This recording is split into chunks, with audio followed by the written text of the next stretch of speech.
الله العظيم. لا ما ولا يهمك، انا فاهم اللي انت قلتيه. فبقول ويمكن انا اكون الوحيد في العالم اللي هيجاوبك. طب اسمعني بس يا دكتور. فالولد ده حاضر عينيا هسمع عينيا يا اختي.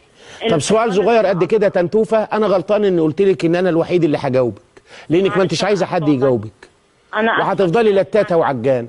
يا بنت اسمعي يا بنت اسمعي، انا هسألك سؤال صغير، اسمعي بس يا بنت. رد عليا يا امل اللي بتكلمي مكالمه دوليه. انت مش قصدك تساليني الدعوه اللي انت دعتيها لما اتحققت تعباكي؟ جدا. طب امال ايه بقى؟ هتكملي ايه؟ عملت له عمره، طلعت عملت له عمره حضرتك. تعملي عمره غلط ولا الكلام ده له اي لازمه. وبدعي له على طول في طب اسكت ولا تدعي حتى. انا هقول لك الاجابه، بقول لك انا الوحيد يا روح امك. اتفضل. وروح جوزك وروح انا كمان. يلا الله يخليك. اسمعي يا اختي، لما نفتح التمهيد ابن عبد البر على الشمال